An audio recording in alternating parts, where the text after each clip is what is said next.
Yep. So you can see here we're uploading the last variable.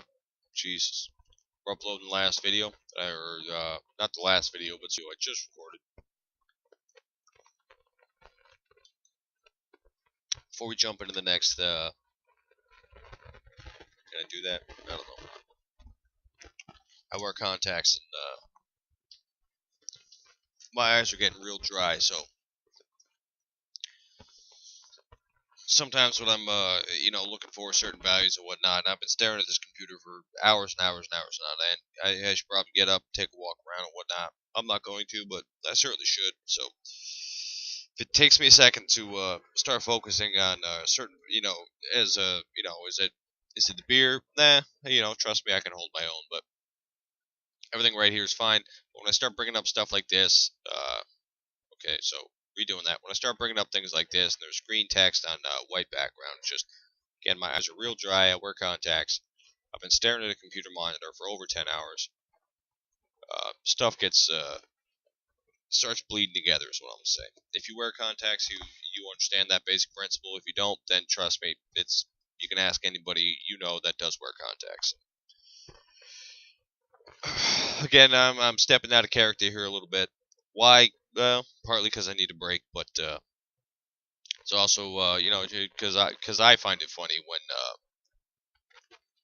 when other authors of YouTube or video material step out of character. Right? It's always nice to meet the real person behind it, as the case may be. So in that vein, I'm gonna sort of back up, open up another can. It's ridiculously late. It's 1:45 in the morning. I got kind of a business meeting tomorrow. What the hell am I doing this? Well, my meeting is actually late in the day, so I can sleep in a little bit and I can survive this sort of damage.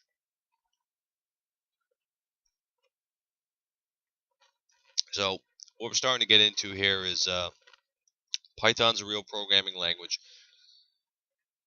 So anything that we do in Python is immediately applicable to any other, no, but it's immediately applicable to most programming languages.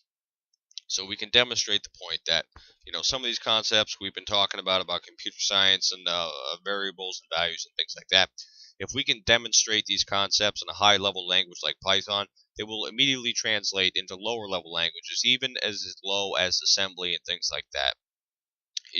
Until we're sitting right on top of the processor. Now, how do we know that? Well, because Python is built on C,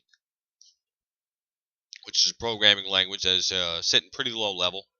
Is it super low level? No, but Python itself is implemented in C, or at least the version we're running is implemented in C. It's called C Python. You could read about different versions: Iron Python, Stackless Python, things like that.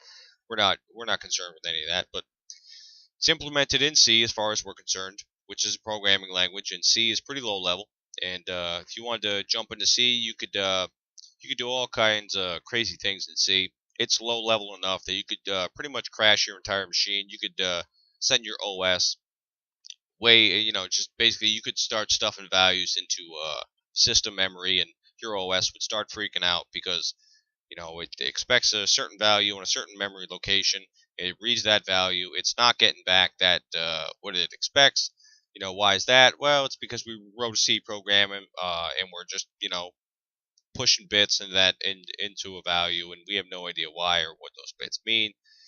And the OS or the kernel, whatever you want to say, is going to read those bits. It's going to freak out, and you're going to get a blue screen of death. In Windows or in Linux, the kernel will probably panic.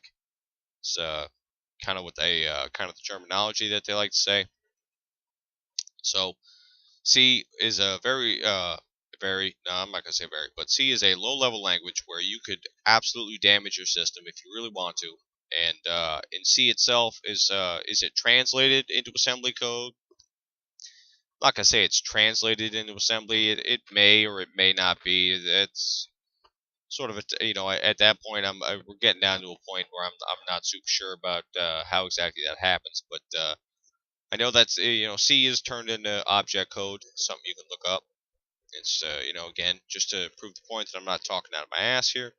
Go to Object, Code, hit Enter on Wikipedia. No disambiguation. Okay, my eyes are freaking out right now. So what do we got? Object code, sometimes called object modules. What a compiler produces. We click on compiler, and somewhere in this article, it's going to link us to the C programming language. I have a feeling it'll do it relatively quickly. What do we got? Compilers, computer program, transform source code, yada yada yada. Machine code, assembly code, high-level code, CPU, operating system, language translator, cross-compiler, rewriter, syntax, code generation, optimization, correctness, lexical analysis. Come on, C's got to be in here somewhere. Am I just missing it? C, history. C's going to be in the history here. What do we got? Fortran is going to be after Fortran. Global is going to be after Fortran. There we go. C. Just C. So you can see C programming language is somewhat derived, not even somewhat, but it is derived from the concept of a compiler, which itself is derived, or at least is linked to the concept of object code, which itself is has no, well, does it have a relation to callback? Maybe. But anyway, that just happened to be the page we looked at. So, sort of going over some generic, general things here. We got enough time to sort of fool around a little bit more. So, basically, the point we're trying to make here is that Python is a language. We can express any concept that we want. So, anything we can do in Python is relevant to what we're trying to do with Cheat Engine, because essentially what we're trying to do with Cheat Engine is building upon basic fundamental constructs in computer science, which most of which, absolutely not. Many of which, certainly not. But some of which we have gone over up to this point. And what we're getting into right now is variables, and we can use Python as a language, and certainly its interpreter, right here, this window, this program, as it were, that we're running. We can use this to demonstrate some of the finer points of what we mean in the context of computer science and these constructs and these concepts, rather, that we're talking about. So, what do I mean by that? Well, when we're sort of messing around in the previous videos, we could damn, she's fine. We could load up Shadowrun, and we could do some different things, Specifically, what we're doing is messing around with the karma value a little bit. So, jump back into this menu, spend some points. Then we would alt tab back out to Cheat Engine here. Hit search for 22, spend a couple more points, or increment this skill by a little bit more.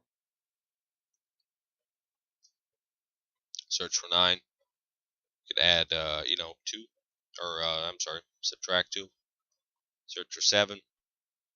And by now we would have that value. So, as we've gone over in the previous videos, what we're really doing here is we're sort of reverse engineering the whole process of programming. And the source code of a program, which is, basically there's a variable that is has some name, and its value, or the location that it is associated with, has a value, and that value is the amount of karma points available in the character creation screen. You could, is that what we want to do?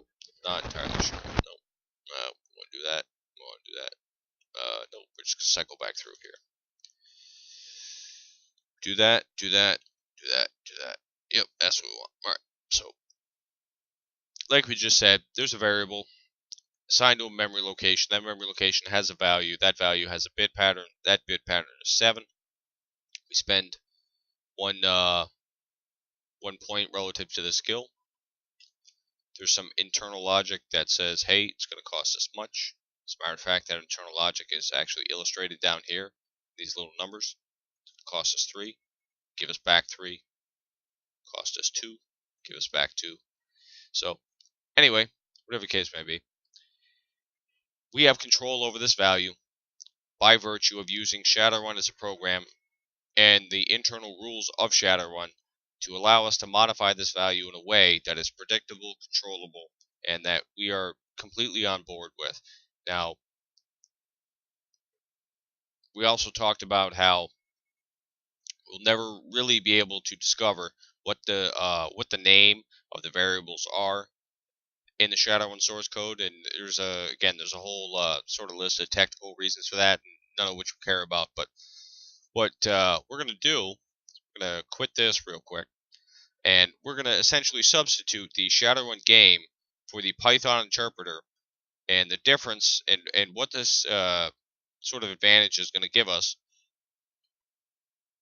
is that we will just be able to say to the Python interpreter, if we can attach Cheat Engine to this process, which we will, and we can scan for memory in this process just like we did with Shadowrun.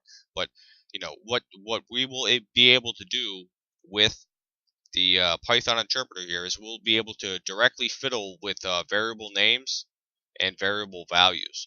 So if we could just ask by typing in just a string or a series of characters that that that has no internal state, or it's not what I want to say, but by typing in a series of characters that has no uh, reserved value for the Python language itself.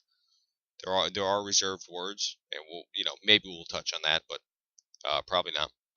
So we can just say type in my name. We're gonna essentially what we're doing is we're gonna hit enter, and what Python's gonna do is it's gonna take this string Patrick. It's gonna look in the symbol table. It's gonna say, do I have a variable named Patrick?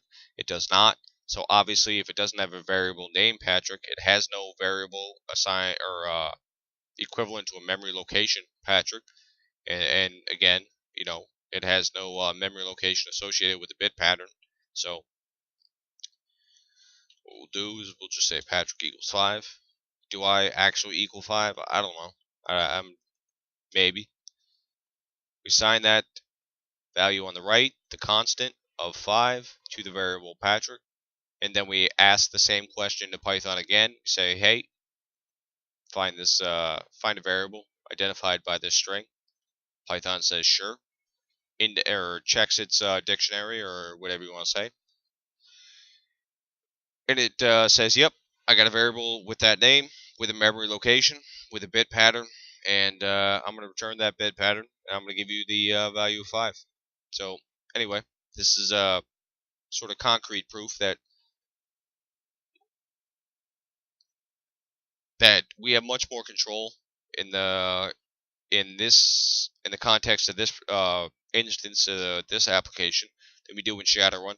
We can impose the same sort of rules and whatnot, and we will do some of that. But basically, this enables us to have a freedom of control, so that we can mess with values and be able to prove some of these concepts, some of the more advanced concepts that we're starting to get into, in a much more concrete way than as opposed to just going into Shadowrun and saying, hey, there's some variable that is in the source code that has some name, and then there's some value, and then there's some bit pattern, yada yada yada. We can sort of make this stuff a little more concrete, and instead of having to say oh, you never know what the name of the variable is, you say yep, we do know what the name of the variable is, because we're typing direct code into a programming language interpreter, and we could just tell it, hey, we have a variable we want to make. It's has a name of p. We want to set that value to 0. We q to 1, y to 2. It's just really anything you want. You could even just use underscores. It's 5. And we'll get more into this more in the next video.